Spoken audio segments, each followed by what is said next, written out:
अगर हम भक्त बन जाएं, कभी अगर ये हो जाए महाराज, कैसे भी अगर भक्त बन जाएं, तो फिर भगवान कहते हैं, फिर वो मेरे परम धाम में आ जाते हैं। और यद गत्वा न निवर्तन्ते, वहां आने के बाद फिर कहीं जाना आना, जैसे मैं वहां परमानेंट रहता हूं, ऐसे ही मेरे भगत भी वहां पे परमानेंट रहते। वसन्ति यत्र सर्वे पुरुषः वैकुंठ मूर्तयः, ये अनिमित्त निमित्तेन धर्मेण आराधयन् हरिम्। जो धर्म पूर्वक भगवान की आराधना में लगे रहते हैं, वो लोग भगवान के धाम में जाते हैं धर्म पूर्वक। वर्णाश्रम निज निज धर्म निरत वेद पथ लोग, चलहि सदा पावहि सुखहि नहीं भय शोक न रोग। जो लोग धर्म पूर्वक भगवान की आराधना करते, उपासना करते, वही लोग भगवत धाम जाते हैं। कई लोग गुटखा भी खाते रहते और पूजा भी करते रहते, वो नहीं जाते महाराज। कई लोग तमाकू बीड़ी सिगरेट भी पीते रहते, ओम जैसे ओमकारा भी, ये लोग नहीं जा पाते। ये बेचारे कंफ्यूज लोग हैं, they are totally confuse persons. ये बिल्कुल कंफ्यूज लोग हैं, वेस्टलेस लोग हैं। इनको कोई चिंता ही नहीं अपने कल्याण की, इनको अपने मोक्ष से कोई लेना देना नहीं है। ये तो खाली इतना देखते हैं कि स्वस्थ केला अगर आया है तो पॉलीथिन में रख के अपनी मैडम के पास पहुंच जाए बस महाराज। ये सिर्फ इससे लेना देना रखते, पर अपने कल्याण से मोक्ष से कोई मतलब लेना देना। भगवत धाम उन्हीं को मिलता है जो हृदय स्पर्शी लोग होते हैं। Those who are heart touching persons, they can enter in this spiritual world. वही लोग इसमें प्रवेश कर पाते हैं जो हार्ट टचिंग लोग, दिल वाले लोग होते हैं। तो कई लोग तो लिखा लेते वैकुंठवासी, पर वो रहते नरक में।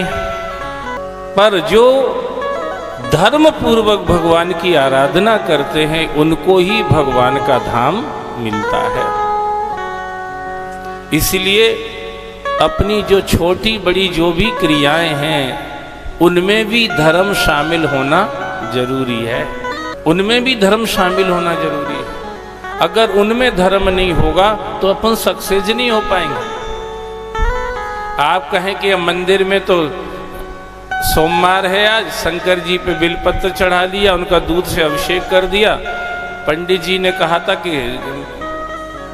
मिश्रित दूध से अभिषेक कर लेना तो तुम विवेकानंद जैसे बन जाओगे। तो हमने वो भी कर लिया और सब कर लिया महाराज। और घर में आके फिर सास बहू में युद्ध चल रहा है, देवरानी जिठानी में खींचातानी चल रही, ननद भाभी एक दूसरे को देखना नहीं चाहती हैं। ऐसी स्थिति में आप भगवान को नहीं पा सकते। चाहे जितना दूध चढ़ाओ, चाहे मिश्री मिला के चढ़ाओ, और चाहे कुछ भी शहद मिला के चढ़ा दो महाराज, फिर भी भगवान में धर्मेण आराधयन् हरिम्।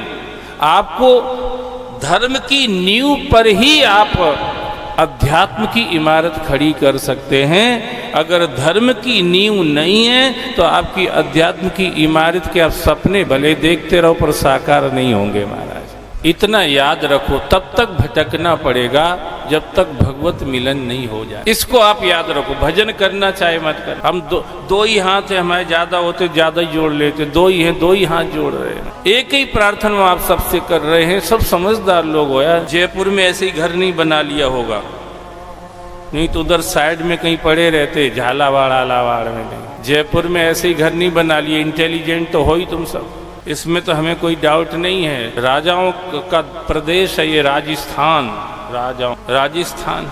हमने शिव महापुराण कथा का नाम भी महाराजा शिव महापुराण रखा है, यही सोच के कि भैया राजाओं के प्रदेश में जा रहे तो थोड़ा उस तरफ ध्यान अपना जाना जरूरी है। और ये सिद्ध करना जरूरी है 7 दिन में कि असल में राजा कौन है, असल में राजा कौन है, ये सिद्ध करना भी जरूरी है महाराज। महाराजा श्री शिव महापुराण की कथा हम लोग सुन रहे हैं राजस्थान में, जयपुर में। इससे अच्छा कोई टॉपिक नहीं हो सकता था। ऐसा सोच करके हमने ये टाइटल लिया है। तो आप लोग जयपुर में रह रहे हैं तो इंटेलिजेंट तो है महाराज। इसलिए हम आपसे 2 ही हाथ हैं, हमारे पास ज्यादा है नहीं भैया। हरि के हैं 1000 हाथ, अपने तो 2 ही हैं। दो ही हाथ जोड़ के आप सबसे मैं कह रहा हूं, तब तक आप भटकते ही रहोगे इधर उधर, जब तक आप भगवान से मिल नहीं जाओगे।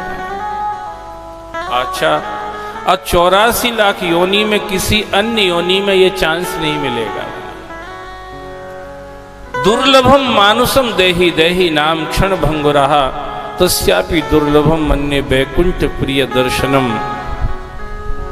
84 लाख किसी अन्य योनि में हमें आपको ये अवसर मिलने वाला नहीं है। यही एक चांस है जो भगवान ने दिया है, इसलिए वेरी सीरियसली हमको इस काम को कर लेना चाहिए। बाकी काम अगर अधूरे भी रह जाएंगे तो भी आपका कोई नुकसान नहीं। अगर भजन पूरा हो गया और अगर आपने बाकी काम पूरे कर भी लिए और भजन आपका अधूरा ही रह गया तो भी आपके हाथ क्या लगेगा महाराज। मान मेरा कहना नहीं तो पछताएगा, माटी का खिलौना माटी में मिल जाएगा। माटी का खिलौना माटी में मिल जाएगा। माटी का खिलौना माटी में मिल जाएगा। मान मेरा कहना नहीं तो पछताएगा, माटी का खिलौना माटी में मिल जाएगा। ये बातें जब समझ में आने लगती हैं सत्संग में बैठ करके, तब आप कहीं भी बैठे होंगे वहीं भजन होता रहेगा महाराज। फिर आपकी खेती बाड़ी भी आपको बाधा नहीं कर पाएगी, आपकी नौकरी भी आपको बाधा नहीं कर पाएगी, आपका व्यापार भी आपको बाधा नहीं कर पाएगा, आपकी राजनीति, आपकी सोशल वर्किंग भी आपको बाधा नहीं कर पाएगी।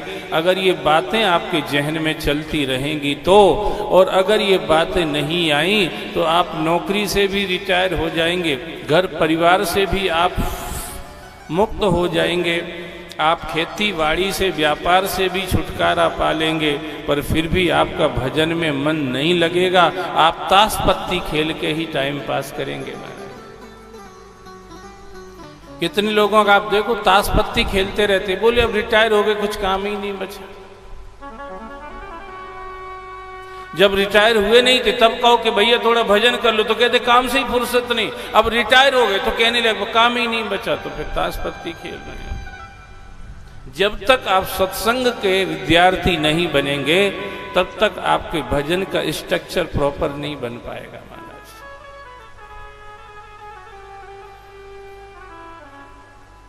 मति की रति गति भूति भलाई, जब जेहि जतन जहां जोई पाई, सो जानब सत्संग प्रभाऊ, लोकहु वेद न आन उपाऊ। ना तो विचारों वेदों में और न लोक रीत रिवाज में कहीं कोई रास्ता नहीं है सत्संग के अलावा समझ पाने का महाराज।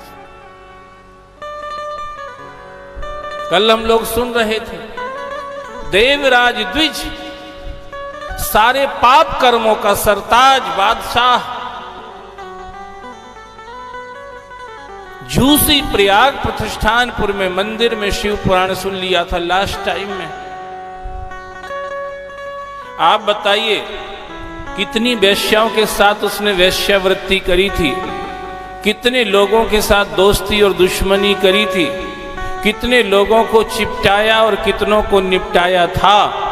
पर जिस समय उसकी मृत्यु हुई और यमदूत पकड़ के ले गए तब कोई काम आया? एक भी वेश्या थी वहां पर? एक भी कोई मित्र दोस्त था वहां पर? कोई नहीं था, कर्म था बस। आप सब भी याद रखना, दोस्त भी बनाना तो कैसा बनाना। और मैं तो ये कहूं कि अगर दोस्त बनाने की हैबिट ही ना हो, दुश्मन ही बनाने की हैबिट हो, तो दुश्मन भी बनाना तो भी सोच समझ के बनाना।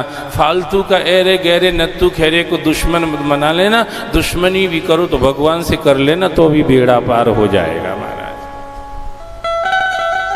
कामम क्रोधम भय स्नेह वेकम सुहृद मेवचा, नित्यम हरि विदितो यान्ति तन्मयताम हिते।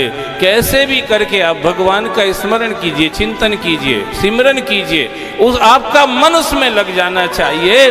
जैसे पारस मणि से कोई सा भी लोहा हो, चाहे वो पूजा घर का हो चाहे कत्ल खाने का हो, पारस मणि से छूते ही वो 24 कैरेट सोना बन जाता है। ऐसे ही कैसा ही गिरा पड़ा आपी पापी जीव क्यों ना हो, परमात्मा से जुड़ते ही वो भगवत रूप हो जाता है महाराज। Anyhow, we have to connect ourselves in holy feet of Lord Shiva. कैसे भी हो महाराज। अब वहां भगवान शिव के पार्षद कल हम लोग सुन रहे थे, उसको बचा के ले गए, किसने? शिव महापुराण सुना है। कर्म की अपनी महिमा है, नो डाउट। कर्म प्रधान विश्व कर राखा, जो जस करे सो तस फल चाखा। पर एक चीज सत्संग में बैठे हो इसी में ऐड कर लेना, कृपा की महिमा उससे भी ज्यादा है महाराज। कई लोग इसलिए भजन नहीं करते, वो कहते हम कर्म पे भरोसा करते, वर्क इज वर्शिप। वो कहते हम कर्म पे भरोसा करते हैं, पर शास्त्रों में अगर जाकर के देखें तो कर्म की सावधानी के बाद भी खतरे की घंटी बजती रहती है महाराज। भरत जैसा महाभागवत जब ये कह रहा है कि जो करनी समझे प्रभु मोरी, जो करनी समझे प्रभु मोरे, जो करनी समझे प्रभु मोरी, जो करने समझे प्रभु मोरे, नहीं निस्तार कलप सत कोरी, नहीं निस्तार कल्पने सकोरे, जो करनी जो करने जो करने। भरत जैसा परमहंस भक्त ये कह रहा है कि भगवान अगर मेरे कर्म का कैलकुलेशन करेंगे तो हमारा उद्धार नहीं होगा। क्यों नहीं होगा? गहनो कर्मणा गति है। कर्म की गति बहुत गंभीर है, गूढ़ है, रहस्यमय है, उसको समझ पाना मुश्किल है। बाणों की सैया पर पड़े हुए भीष्म पितामह कहते हैं, हे गोविंद, हे द्वारिकाधीश, हे केशव, मुझे 71 जन्मों की याद है, मैंने कोई गलती नहीं की है। भगवान ने कहा तुम्हें 71 की याद, हमें उसके पहले की भी याद है।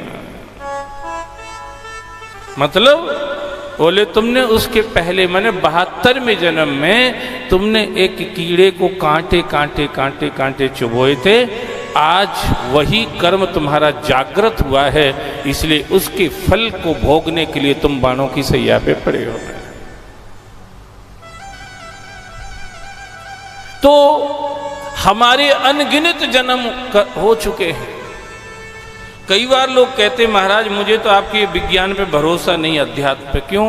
बोले मैं बहुत सही जीवन जीता हूँ, पवित्रता से रहता हूँ, धर्म कर्म करता रहता हूँ, कुछ गलत काम भी नहीं करता हूँ, फिर भी मेरे जीवन में दुख आते रहते हैं। अरे भैया अभी नहीं कर रहे हो ये तो अच्छी बात है, पर पहले कभी किए तो हैं।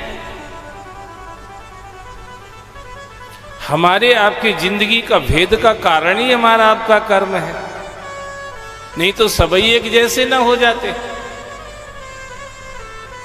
किसी का जन्म हो रहा है झोपड़ी में और किसी का जन्म महलों में हो रहा है, ये अंतर क्यों हो गया भैया? इस जन्म में तो अभी कुछ किया ही नहीं है, अभी तो जन्म ही हुआ है, फिर जन्मते ही इतना बड़ा डिफरेंस क्यों हो जाता है? कर्म के कारण से।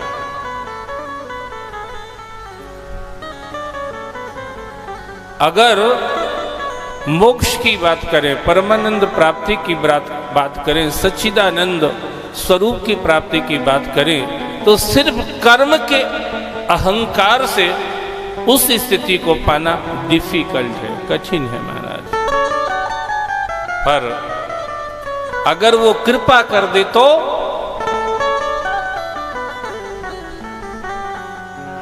तब तो उसने लंका के पूरे राक्षसों का ही मोक्ष कर दिया था। राम सरिस को दीन हितकारी, कीने मुकुट निशाचर झारी। उमा राम मृदुचित करुणा कर, बैर भाव मोहि सुमिरत निशाचर। भगवान ने कृपा कर दी, कीने मुकुट निशाचर झारी, सभी राक्षसों का कल्याण कर दिया। किसी ने ऑब्जेक्शन किया भगवान के सामने जाकर के, तो आपने मिस्टेक कर दी, माला लिए अभी बेचारे मंदिर में बैठे, उनका तो कल्याण हुआ नहीं, और जो भाला लेने वालों का तुमने कल्याण कर दिया, ये तो बात हमारी समझ में ही नहीं आ रही है। राम जी ने कहा मैं करूं तो क्या करूं, वो मेरा स्मरण करते थे इसलिए मैंने उद्धार कर दिया। बोले राक्षस और स्मरण इम्पॉसिबल हो ही नहीं सकता है। बोले सच्चाई बता रहा हूं। बोले राक्षसों को मैंने कभी मंदिर में बैठे नहीं देखा, मंदिर जाते नहीं देखा, तीर्थ करते नहीं देखा, व्रत करते नहीं देखा, ध्यान करते नहीं देखा, सिमरन करते नहीं देखा, कभी सत्संग में बैठे नहीं देखा, फिर उनका आपने उद्धार कैसे कर दिया? बोले तुमने नहीं देखा, हमने देखा। क्या देखा? बोले बैर भाव मोहि सुमिरत निश्चर, वो मेरा स्मरण कर रहे थे, वो मेरा स्मरण कर रहे थे। तो फिर बोले मेरा सिद्धांत है श्रवणम श्रोत्रेण श्रवणम तस्या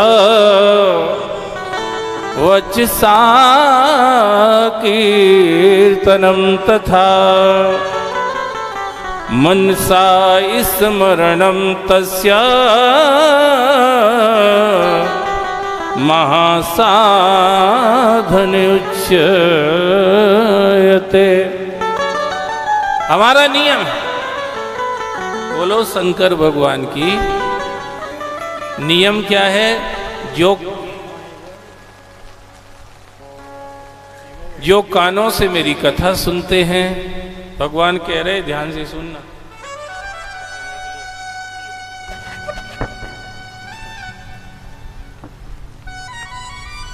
भगवान कह रहे जो कानों से कथा सुनते हैं, जो वाणी से हमारा गुणों का गान करते हैं, और जो मन से मेरा चिंतन करते हैं, इनको मैंने ही महासाधन घोषित किया है महाराज। बाकी सब साधन है, ये महासाधन है। जैसे बाकी सब देव हैं पर शंकर जी महादेव हैं, वो महादेव हैं महाराज। बाकी सब साधन हैं पर भगवत कथा का श्रवण गान और भगवान का स्मरण ये महासाधन है। ये मेरा स्मरण कर रहे थे इसलिए मैंने उद्धार कर दिया। तो ये भगवान की कृपा है महाराज। इसीलिए कुछ ऐसे साधन हमें इस जीवन में करना चाहिए जिससे भगवान की कृपा हमें प्राप्त हो जाए। कर्म के आधार पर कल्याण नहीं होगा।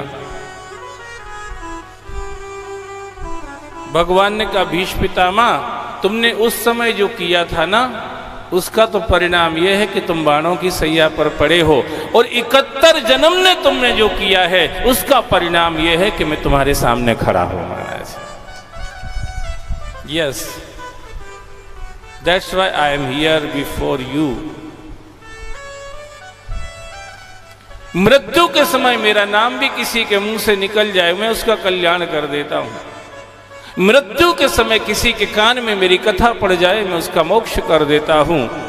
पर तुमने 71 जन्म से अपने आप को सजाया, संवारा है, व्यवस्थित किया, अनुशासित किया, मर्यादित किया है। तुमने अपने को मेरा बनाने का प्रयास किया 71 जन्म में। उसी के कारण से मैंने तुम्हारे उस सपने को स्वीकार किया है जो तुम देखते रहते थे। इतना तो करना स्वामी, जब प्राण तन से निकले फिर गोविंद नाम लेकर प्राण तन से निकले। ये तुम सोचते थे ना, अभी तो भगवान तो अंतर्यामी, भगवान तो जानते।